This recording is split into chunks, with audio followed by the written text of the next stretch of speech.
Hello, everyone. I've just recently read How to Be Right in a World Gone Wrong by James O'Brien. James O'Brien, maybe I'm not saying it right, who is an LBC radio presenter, very well known for the way he questions his callers about their ideas, and in most cases, shows them up.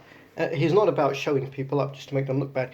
His whole thing is about deconstructing arguments to find out what they're based on. In many cases, people have something they want to say or something they want to express as definite truth or the only way that's right, and it's just a smokescreen for something else which maybe they don't realize either because that something else is unpleasant or makes them look bad or something like that. But the book is brilliant. I don't have it with me because it wasn't mine, it was lent to me by somebody. um, and interestingly, when I got the book, I was with a good friend of mine who's quite right wing, not in a sort of right wing, white power or black power or anything like that, but in his political views. Um, and he saw the book, and I'm guessing because it was James O'Brien, who's seen as a fairly lefty type guy. He looked at the book and he said, "How to be right in a world gone wrong. Do you want to be right or do you want to fucking get ahead in this world?" Which I thought was hilarious because it just showed that he's identified the book as something which might be outside his accepted view of the world and therefore it must be crap. But the whole book is about challenging people's view of the world, not just to be confrontational, but to show them that maybe there's this idea you have, or this belief you have, or this thing you've been led to believe, is actually just bullshit, or it's a cover up for something else.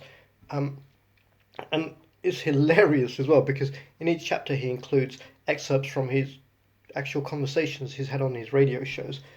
Somebody calling in about uh, what's a hot topic that's featured in the book. Somebody calling in about Trump, or somebody calling in about Brexit, or somebody calling in about, I don't know, the nanny state, or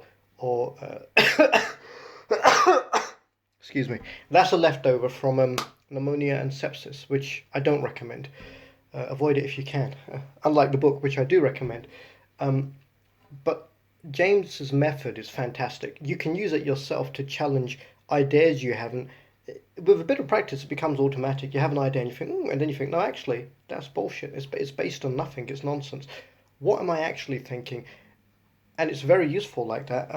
So chapters include the nanny state, which was great because the nanny state, I always used to think, oh, this damn nanny state wants to do this, wants to do that, take away all our freedoms. But he uses a very, very good example of fixed odds betting machines, which, if you know anything about addiction schedules, if you know anything about psychology of addiction, are perfectly set up to get people addicted. They're better than any drug. I mean, this has been thought out perfectly. And some people do actually need help. So one thing the nanny state did is I think they've reduced the maximum bets on these things so people don't sit there and lose their life savings. And I would have been probably tempted a little while ago to say, well, if they're stupid enough to do that, but if you get on one of those machines, I don't care who you are, you'll be stupid enough to do that because it's how psychology works, it's how addiction works. And you might say, well, I'm not stupid enough to go on one of those machines. Yeah, maybe you're not, but maybe you will. So, very, very good book. I'd actually give it, just for being so enjoyable, being so easy to read, and being so useful. Um, and it doesn't always agree with my opinion either, the book, his outcomes in it. For example, let you read it. There's chapters on Brexit, there's chapters on Trump, there's chapters on lesbian, gay, bisexual, and transgender. Is that right? I hope so. Um, and other things, but definitely worth a read. You can read it in about 2 days. I don't imagine it costs more than £10. I don't know. I didn't buy it. It was lent to me. But yeah, How to Be Right in a World Gone Wrong, James O'Brien. Excellent book. I give it 7.5 out of 10. Give it a read. I think you'll enjoy it. Thank you.